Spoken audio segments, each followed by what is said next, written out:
warahmatullahi wabarakatuh. Perkenalkan, nama saya Karisma Nabila dengan NIM 212180021, Program Studi Pendidikan Guru Sekolah Dasar, Fakultas Keguruan dan Ilmu Pendidikan, Universitas Muhammadiyah Purworejo. Pada kesempatan kali ini, saya akan memaparkan hasil proposal saya yang berjudul Pengembangan Media Berbasis Virtual untuk Meningkatkan Prestasi Belajar Siswa Kelas 5 pada Materi Bangun Ruang di SD Negeri Kliwonan. Latar belakang. Secara umum, pendidikan Indonesia terdapat beberapa kendala. Hal ini terlepas dari perubahan-perubahan kurikulum, sehingga penerapan kurikulum di sekolah-sekolah belum maksimal. Menurut Holtz et al. 2020, halaman 168, dalam penelitiannya terdapat kendala yang dihadapi di sekolah dasar saat penerapan kurikulum merdeka, yaitu yang pertama, sarana dan prasarana yang tidak memenuhi kebutuhan. Kedua, kurangnya interaksi sosial. Yang ketiga, sulit memberikan gambaran konkret kepada siswa. Yang keempat, beban tugas siswa terlalu banyak. Yang kelima, berkurangnya alokasi waktu jam pelajaran. Menurut Dewi dan Astuti, meskipun pelaksanaan kurikulum merdeka telah berjalan dengan efektif selama beberapa waktu ini, namun pada kenyataannya masih ada beberapa kendala yang menyertai, yaitu pengalaman mengenai Merdeka Belajar, terbatasnya sumber referensi, tidak meratanya akses dalam pembelajaran, dan masalah terkait manajemen waktu. Berdasarkan hasil wawancara dan observasi yang sudah dilaksanakan pada tanggal 20 Mei 2024 bersama wali kelas 5 SD Negeri Kliwonan, memperoleh hasil analisis kebutuhan dan analisis materi yang dapat dijabarkan sebagai berikut. Analisis kebutuhan. Yang pertama, proses pembelajaran bersifat satu arah sehingga pembelajaran menjadi membosankan dan tidak menarik. Yang kedua, keterbatasan sekolah dalam memiliki sumber bahan ajar sehingga pembelajaran di kelas hanya menggunakan buku LKS dan materi yang diunduh dari internet. Yang ketiga, kurangnya pembelajaran yang dimiliki di SD. Yang keempat, kurangnya sarana prasarana di sekolah dasar sebagai pendukung proses pembelajaran seperti laptop, LCD, proyektor. Yang kedua, analisis materi. Murid memiliki kendala dalam pemahaman yang berkaitan dengan materi bangun ruang. Saat mengerjakan materi tersebut, guru juga merasakan kesulitan dikarenakan pada saat mengerjakan materi tersebut kurang media terkait materi tersebut. Mengacu pada permasalahan di atas, maka perlu untuk mengembangkan suatu media pembelajaran yang dapat membantu proses pembelajaran, menjadikan murid bersemangat, termotivasi untuk belajar, dan dapat memahami materi yang telah diajarkan oleh guru.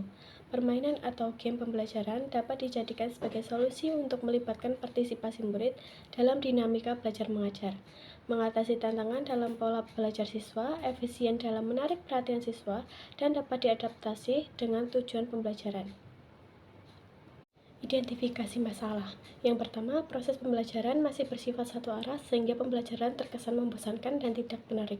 Yang kedua, sumber yang digunakan sebagai bahan ajar saat pembelajaran hanya menggunakan LKS dan materi yang diunduh dari internet. Yang ketiga, keterbatasan penggunaan media pembelajaran dalam proses belajar mengajar. Yang keempat, materi pembelajaran yang sukar dipahami oleh peserta didik adalah materi bangun ruang. Batasan masalah. Produk yang dikembangkan adalah media pembelajaran berbasis virtual untuk meningkatkan prestasi belajar siswa pada materi bangun ruang di SD Negeri Kliwonan. Rumusan masalah. Yang pertama, bagaimana pengembangan media berbasis virtual untuk meningkatkan prestasi belajar siswa pada materi bangun ruang, kubus, dan balok pada kelas 5 SD Negeri Kliwonan. Yang kedua, bagaimana prestasi belajar siswa sebelum dan sesudah diberikan media pembelajaran berbasis virtual. Tujuan penelitian. Yang pertama, menghasilkan media pembelajaran berbasis virtual untuk meningkatkan prestasi belajar siswa kelas 5 sekolah dasar sesuai dengan prosedur research and development. Yang kedua, mengetahui prestasi belajar siswa sebelum dan sesudah diberikan media pembelajaran. Manfaat pengembangan. Adapun manfaat pengembangan pada penelitian ini yaitu sebagai berikut. Yang pertama, manfaat teoritis memberikan kontribusi dalam pengembangan ilmu pengetahuan pada bidang matematika berupa pengembangan media pembelajaran berbasis virtual yang valid dan sesuai dengan karakteristik siswa. Selain itu juga sebagai acuan untuk penelitian dan pengembangan berikutnya. Yang kedua, manfaat praktis. Bagi sekolah, media pembelajaran ini dikembangkan dengan harapan agar memberikan inovasi baru bagi lembaga pendidikan dalam pengembangan pendidikan pembelajaran yang beragam dan dapat dimanfaatkan untuk menambah referensi media pembelajaran yang bisa dimanfaatkan oleh pihak sekolah pada proses kegiatan pembelajaran. Bagi guru, pengembangan ini dapat membantu guru untuk menjelaskan materi di kelas 5 dengan media pembelajaran yang menarik dan inovatif, terutama pada materi bangun ruang, kubus, dan balok.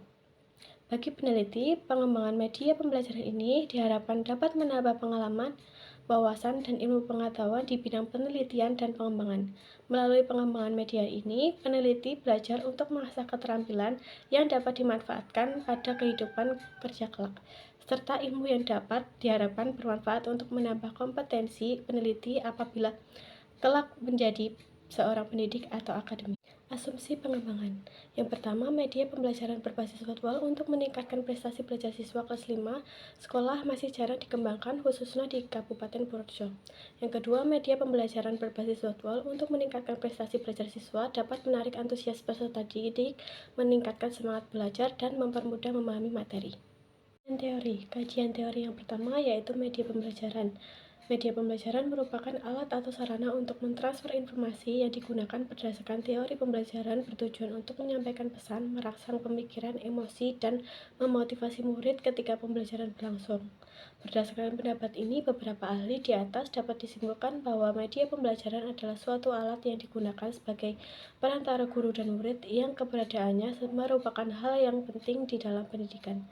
Penggunaan media pembelajaran dapat mengurangi kesalahpahaman saat proses pembelajaran berlangsung dan dapat merangsang murid untuk belajar.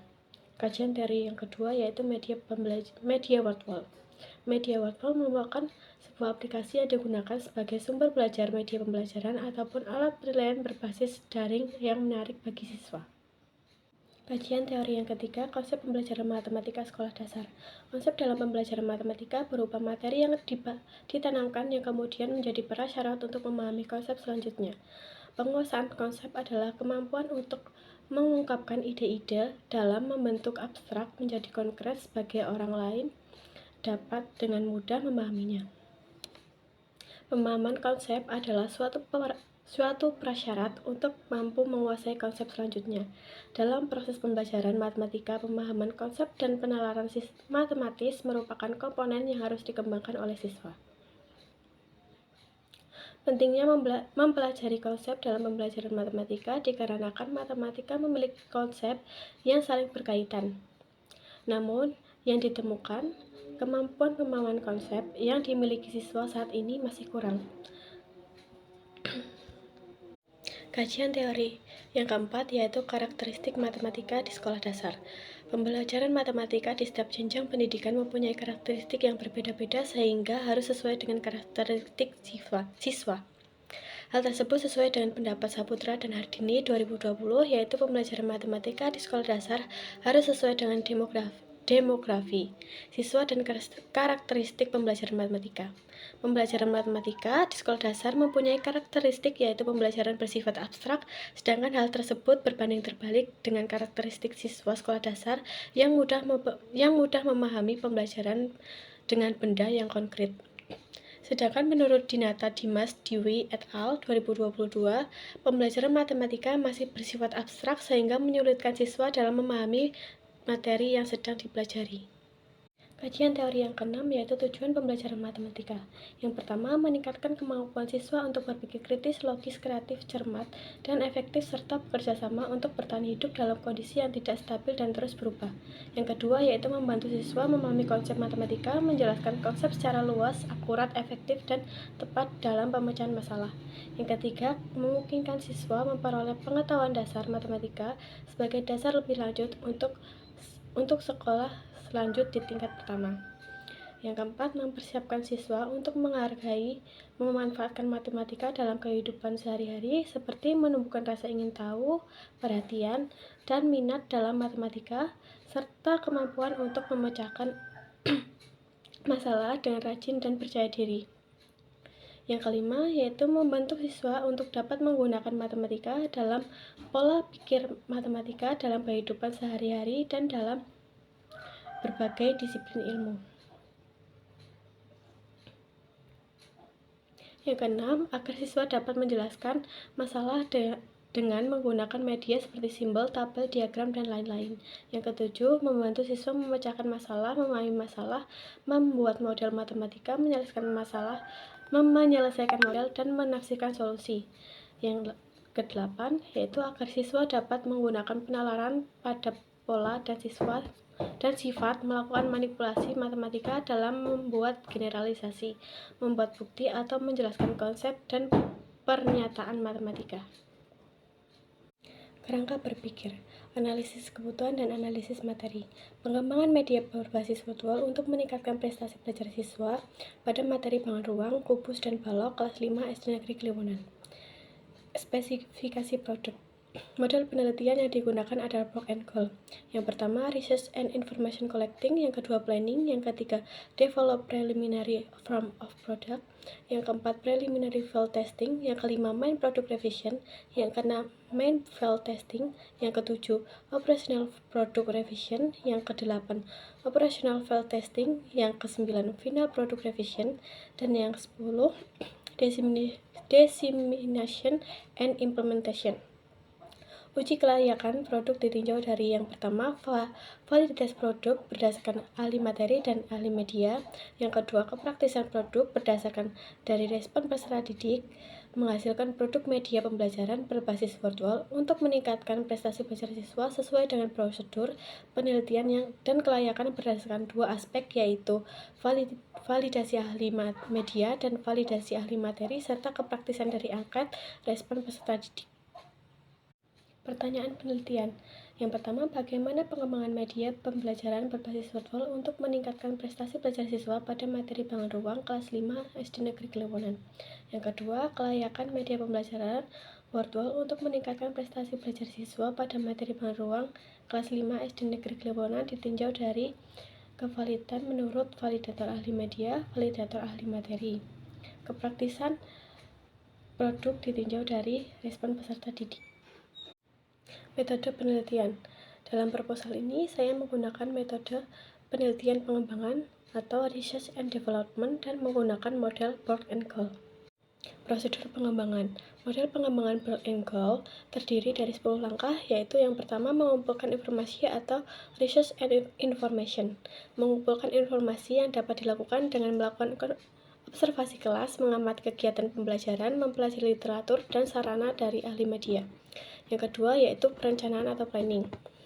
Dalam perencanaan ini, hal yang paling penting untuk diperhatikan adalah tujuan pengembangan produk. Yang ketiga, yaitu mengembangkan bentuk awal produk atau develop preliminary form of product, yaitu dikembangkan dengan mempertimbangkan rencana desain dan tujuan pengembangan. Yang keempat, yaitu pengujian lapangan awal atau preliminary field testing, yaitu produk yang diujikan secara individual dengan 6 atau hingga 12 subjek penelitian. Yang kelima, yaitu revisi produk utama atau main product revision. Setelah dilakukan pengujian produk, maka akan dihasilkan beberapa saran dan kesan yang dapat digunakan untuk memperbaiki produk. Yang keenam, yaitu pengujian lapangan utama atau main field testing. Subjek uji coba berikut setelah review produk adalah uji coba kelompok kecil. Yang ketujuh, yaitu revisi produk operasional atau operational product revision. Uji coba produk kecil yang memungkinkan catatan revisi. Jika diperlukan revisi, produk ini harus direvisi agar lebih sempurna sebelum mengujinya pada kelompok besar. Yang kedelapan, yaitu pengujian lapangan operasional atau operational field testing. Uji coba berikut adalah uji coba kelompok besar yang melibatkan subjek massa. Yang kesembilan, yaitu revisi produk akhir atau final product revision. Revisi produk akhir berdasarkan saran dan uji coba lapangan. Yang ke-10, yaitu diseminasi implementasi produk atau dissemination and implementation, yaitu langkah menyebarluaskan produk yang dikembangkan dan menerapkan di lapangan. Uji coba produk. Desain uji coba yaitu yang pertama, uji coba lapangan awal, yang kedua, uji coba lapangan, yang ketiga, uji coba operasional. Subjek uji coba yaitu peserta didik kelas 5 SD Negeri Kliwonan dengan jumlah 30 peserta didik. Teknik dan instrumen pengumpulan data. Teknik pengumpulan data yaitu yang pertama observasi, yang kedua wawancara, yang ketiga angket. Instrumen pengumpulan data yang pertama angkat validator dan yang kedua angkat respon study. Teknik analisis data. Berikut adalah teknik analisis data. Jika kevalidan minimal mencapai kategori kurang lebih 61%, maka produk dikatakan layak untuk diuji cobakan. Sekian pemaparan proposal yang telah saya buat. Terima kasih. Wassalamualaikum warahmatullahi wabarakatuh.